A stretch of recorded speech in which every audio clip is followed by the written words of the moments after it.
Amigos e amigas, canal do Xavier, eu sou o Xavier. Antes de mais nada, gente, por favor, deem um like, compartilhem esse vídeo, se inscrevam no canal, acione o sininho para receber todas as notificações e façam comentários, comentem.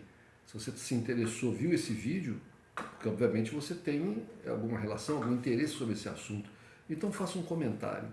Os comentários sérios, os comentários pertinentes vão ser respondidos. Aqueles que não trouxerem ofensas, que podem discordar, podem apontar erros, vão ser respondidos. Ofensas eu deixo de lado, mas de resto eu respondo.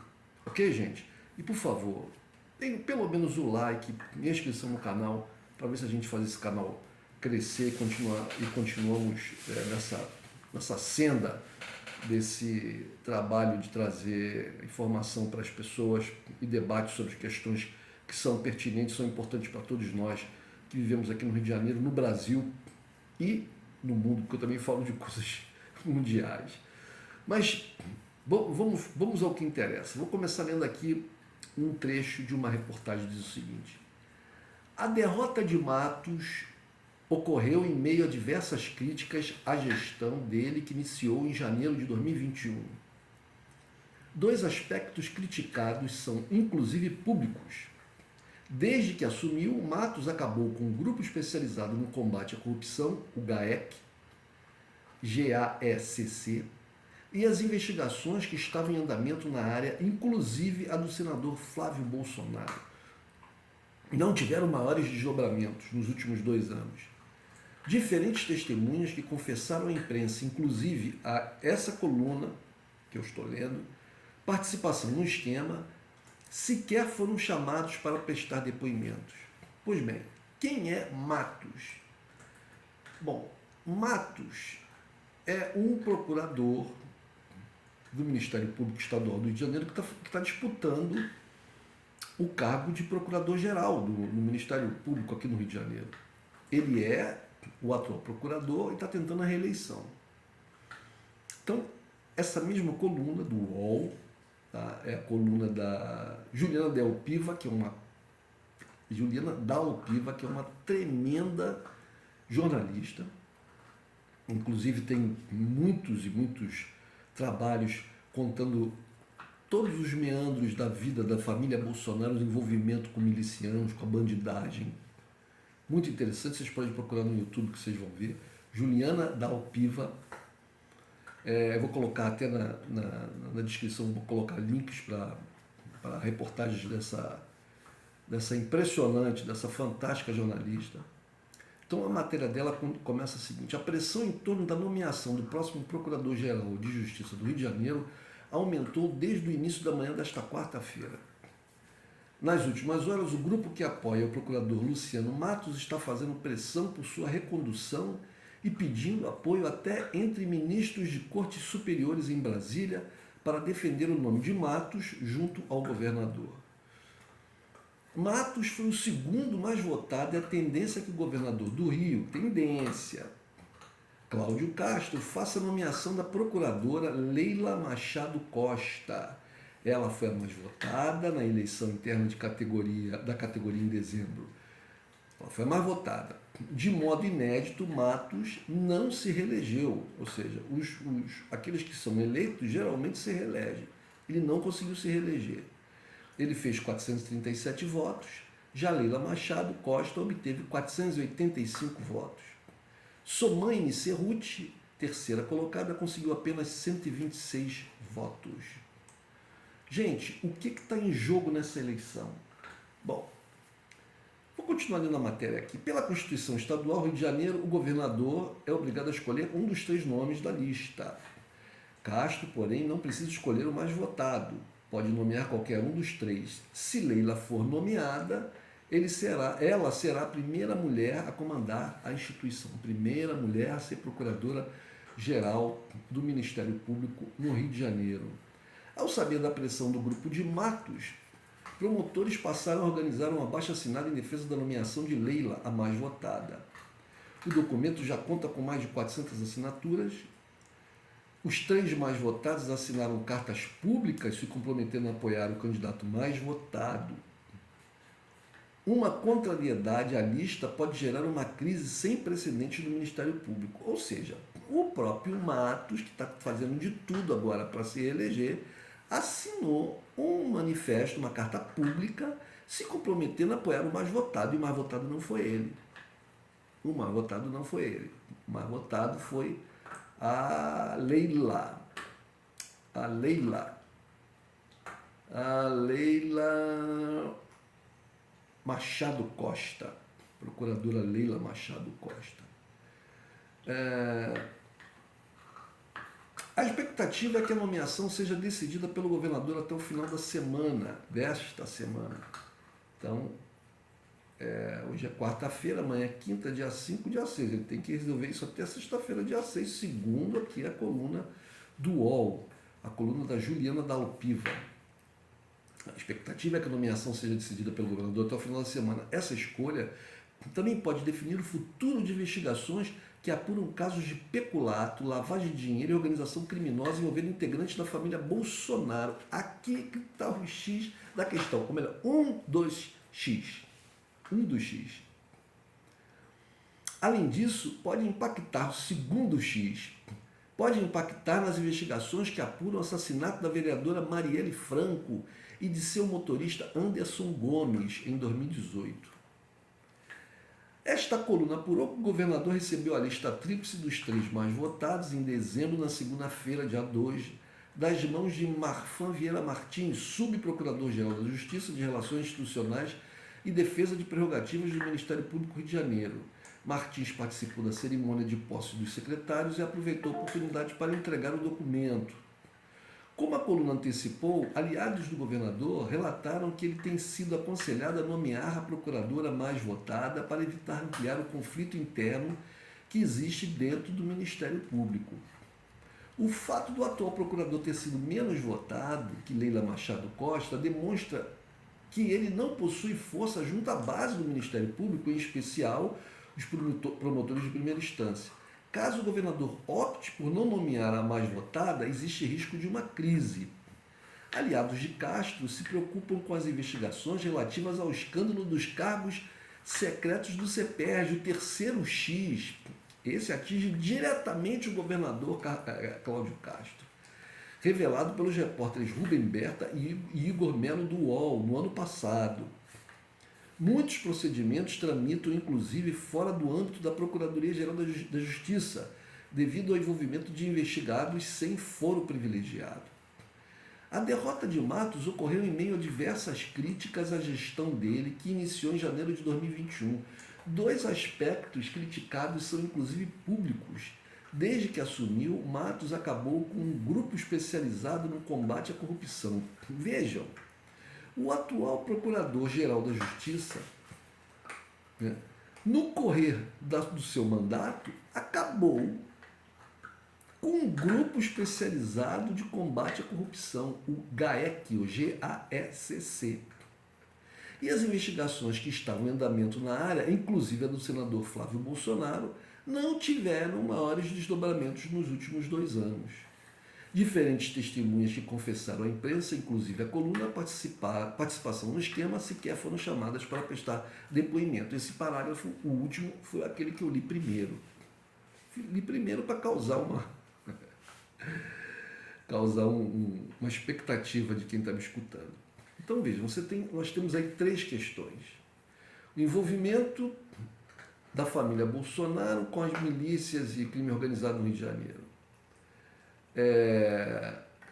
O assassinato de Marielle Franco e os escândalos CEPERJ e UERJ, escândalos de contratação ilegal, chamadas folhas fantasmas, por parte do governador Cláudio Castro.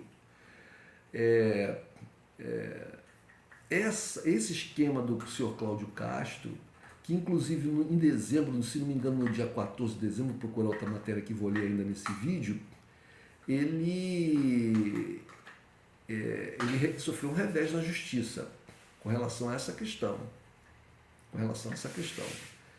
Eu vou ler para vocês. Mas o Cláudio Castro está numa situação muito difícil, porque a batata dele, como se diz em bom português, a batata dele está assando. ele se diz, ele promoveu um distanciamento de Bolsonaro e sua quadrilha, mas isso na aparência, para inglês ver. A questão é que o Cláudio Castro pertence a um grupo político que é imbricado com o perfil político de Bolsonaro e sua família. É imbricado. Então, qualquer ação contra que venha a desfavorecer a família Bolsonaro não é boa para o Cláudio Castro. Não é boa. Porque Cláudio Castro não consegue, não conseguirá, não conseguiu, não conseguiu, não consegue, não conseguirá mudar de lado. Ele não vai conseguir se aproximar do governo Lula, das esquerdas, ou mesmo de um centro, de uma direita mais de centro, porque o nome dele está na lama. Os envolvimentos com a banda podre da política carioca, que tem seu histórico de Cabral para cá, até antes, mas de Cabral para cá, passando por todo mundo que foi preso, é muito grande. Então, Cláudio Castro está numa situação muito complicada. Se ele não aceita o nome da mais votada, ele cria uma crise no Ministério Público, e essa crise pode ter desdobramentos que ninguém sabe. Por outro lado, se ele não apoia o Matos, né? Se ele não apoia o Matos e apoiar a procuradora mais votada, ele pode estar dando vazão para que essa nova procuradora dê continuidade a todos esses processos, a todas essas questões que atingem a família Bolsonaro, seu envolvimento com milícias e crime organizado, a morte de Marielle Franco, que é um vespeiro, e as suas próprias questões aí confusas com relação à Folha Fantasma. Vamos ver aqui, gente, se eu consigo ver aqui a matéria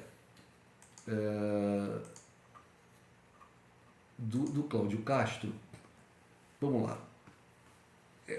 Aqui tem uma matéria interessante. Cláudio Castro isolado, essa matéria foi do Jornal Extra, do dia 1º. A sessão solene do Congresso Nacional, em que tomaram posse o presidente Luiz Inácio Lula da Silva e o vice-presidente Geraldo Alckmin, foi acompanhado por parlamentares, futuros ministros, os chefes de autoridade dos 3 poderes, além de chefes de Estado e de governo de outros países. O petista chegou ao local por volta de 15 horas, e ao lado da primeira-dama, Janja. O ex-presidente do Uruguai, José Mujica, foi tietado, parlamentares e tal, Também está bom. Aí fala aqui das outras pessoas e tal. A grande maioria dos parlamentares ligados ao ex-presidente Jair Bolsonaro não compareceu à cerimônia. Por outro lado, o governador do Rio, Cláudio Castro, aliado do ex-presidente, marcou presença no plenário da Câmara. O político fluminense se sentou sozinho e passou alguns minutos mexendo no celular, sem interagir com ninguém. De cabeça baixa, ignorou o desfile em carro aberto de Lula, que era transmitido em um telão. O governador deixou o local antes do petista chegar. Então, ele estava ali para dizer que estava, mas era um peixe fora d'água, um estranho no ninho. Um estranho no ninho. Né? É muito difícil que ele consiga se desligar do grupo. Não tem como, gente. Não tem como ele se desligar da quadrilha. Então, a batata dele vai assar e vai assar forte. Bom, a matéria que eu queria ler, eu não acho que não vou encontrar. Eu acho que não vou encontrar aqui, tá, gente? Mas, do que se trata? Do que se trata? Achei, gente, vamos lá. Ministério Público Eleitoral pede cassação de Cláudio Castro por escândalo dos 27 mil fantasmas da CEPERJ-UERJ. Então, vamos lá. O Ministério Público Eleitoral do Rio de Janeiro denunciou, o Ministério Público Eleitoral do Rio de Janeiro denunciou o governador do estado, Cláudio Castro, e 11 aliados, nesta quarta-feira, por abuso de poder político e econômico durante a campanha de reeleição. Castro é suspeito de compra de apoio político e uso da máquina pública para fins eleitorais, através de desvios na Fundação Centro Estadual de Estatística, Pesquisa e Formação de Servidores Públicos do Rio de Janeiro, CEPERJ, e da Universidade do Estado do Rio de Janeiro, a UERJ. De acordo com o Ministério Público RJ, o governador do Rio e aliados usaram cargos fantasmas na Fundação CEPERJ em troca de votos. Segundo as investigações, 27 mil cargos fantasmas foram criados para alocar apadrinhados de aliados do governador. Ainda de acordo com o Ministério Público, o pagamento das pessoas era feito por meio de saques de dinheiro em espécie na boca do caixa. Somente nos primeiros meses deste ano, esses saques totalizaram. Deste ano, nós estamos falando que essa matéria é de dezembro, então é do ano de 2022. Somente nos primeiros meses de 2022, esses saques totalizaram quase 226,5 milhões de reais. Sabe-se lá quanto mais isso rodou. Deve ter chegado aí por volta de 300 milhões, acredito. De qualquer maneira, nos primeiros meses, segundo a matéria, essa matéria, né, é do jornal Hora do Povo, é de 226,5 milhões nos primeiros meses, dinheiro que irrigou esse esquemão. Segundo os procuradores, na CEPERJ, os desvios aconteciam por meio de projetos como Esporte Presente, Casa do Trabalhador, RJ para Todos e Cultura para Todos. E na UERJ, por projetos como o Observatório Social da Operação Segurança Presente. Segundo as denúncias, mais de 193 milhões utilizados para o pagamento dos fantasmas tiveram origem na venda da estatal de saneamento fluminense, a SEDAI. Olha aí, gente. Privatização. Privatização. O mal do Brasil são as privatizações. Ou seja, pegaram dinheiro, pegaram 193 milhões da venda da SEDAI e irrigaram esquemas de corrupção. Segundo os procuradores eleitorais. Não sou eu que está dizendo, não. Não sou eu que digo. Quem está dizendo é o Ministério Público. Para os procuradores eleitorais, há vasto acervo de provas obtidas com o TSE, o ERJ, testemunhas e outras fontes. Não restam dúvidas, abre aspas, não restam dúvidas sobre a atuação como cabos eleitorais ou apoio político obrigatório das pessoas que constavam das listas e recebiam os valores públicos como contraprestação laboral. Dos projetos executados pela CEPERJ, funções estas criadas e colocadas à disposição dos interesses políticos, dizem os procuradores regionais eleitorais Neide Cardoso de Oliveira e Flávio Paixão. Abre aspas, a sanção de inelegibilidade deve ser aplicada não apenas em virtude da extrema gravidade da conduta dos investigados, capaz de comprometer a própria normalidade e legitimidade do processo eleitoral. Não somente tinham prévio conhecimento dos atos ilícitos praticados, como participaram efetivamente do cometimento do abuso de poder político e econômico, sustentam os procuradores.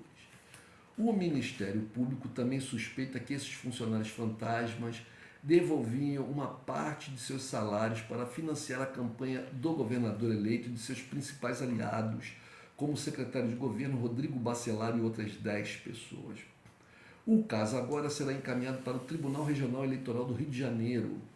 Se o TRE-RJ aceitar a denúncia e condenar a chapa de Castro, o governador pode ter seu mandato cassado e assim como seus aliados.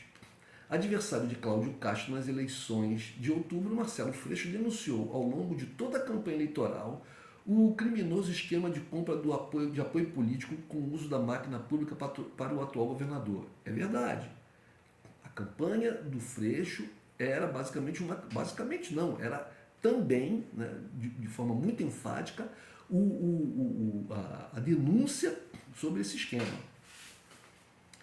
Diz o Freixo, nós denunciamos ao longo de toda a eleição o escândalo dos funcionários fantasmas e os desvios milionários para a campanha de Cláudio Castro. Agora, o Ministério Público Federal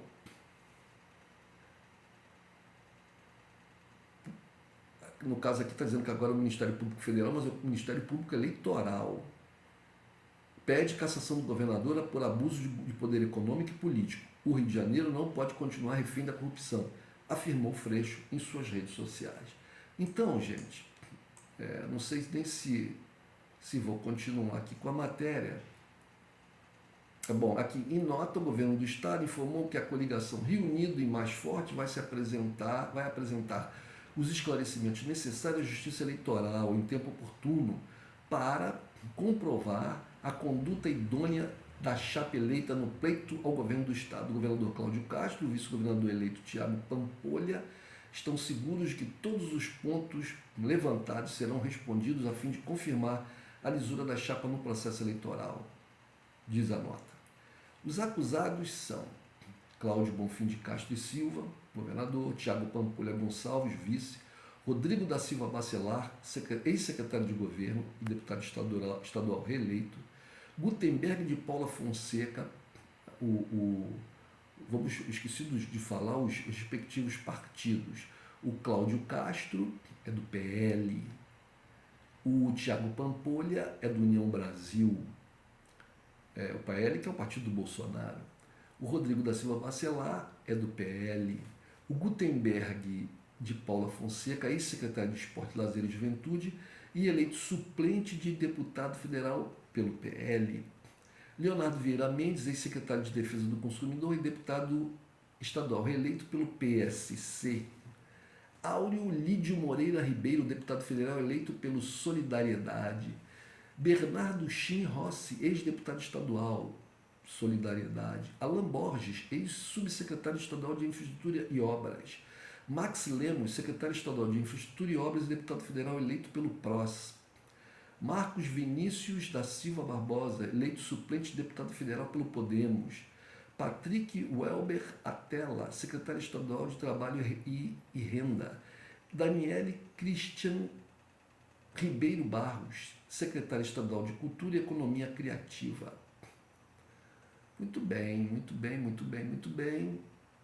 Muito bem, gente, é isso aqui. Então, essa que é a questão crucial que está agora acontecendo no Rio de Janeiro. Além desse fato que eu acabei de relatar por último, que é o pedido de cassação feito pelo Ministério Público Eleitoral do senhor Cláudio Castro, isso aconteceu no dia 14 de dezembro, tá? 14 de dezembro, ou seja, hoje é dia 4, então temos aí 21 dias, correto? Hoje é dia 4, temos 21 dias atrás, quando isso aconteceu.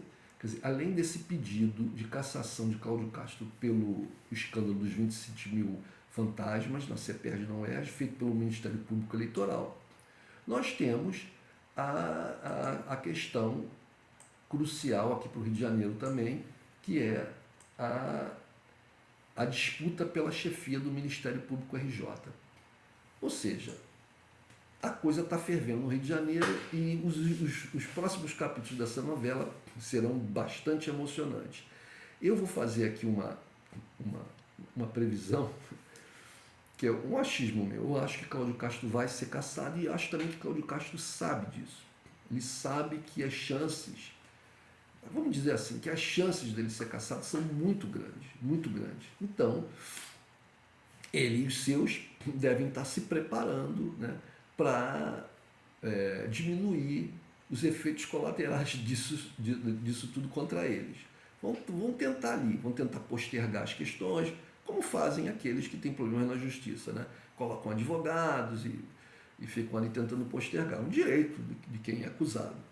Mas eu creio que o Cláudio Castro sabe que vai ser cassado, a probabilidade é muito grande, e então eles estão agora tentando, se agarrando, né? Eles sabem que estão se afogando, estão se agarrando às tábuas, uns pedaços de tábua que tem no mar, para tentar chegar o mais próximo possível perto da praia e sobreviver de alguma forma. É isso, gente. São as emoções aqui no Rio de Janeiro, mas tudo indica que aqui no Rio de Janeiro alguma coisa muito importante, oxalá, aconteça e seja varrido, né? Assim como foi como foi em Brasília, como está sendo no Brasil como um todo, que seja varrida aqui do Rio de Janeiro essa corja ligada à família Bolsonaro, ligada ao PL e a outros partidos aí que são do centrão, né, que são partidos de fisiológicos ou políticos que estão em partidos que não são fisiológicos, mas eles próprios são canalhas fisiológicos corruptos, e todo esse esquema com milícias e com crime organizado no Rio de Janeiro, que isso tudo seja varrido. Oxalá isso aconteça. Vamos torcer. Se você é do Rio de Janeiro, ou mesmo que se você não seja, se você é brasileiro, torça para que um Estado da Federação se livre do crime, do bolsonarismo e das milícias e de tudo isso que não presta. É isso, gente. Um abraço.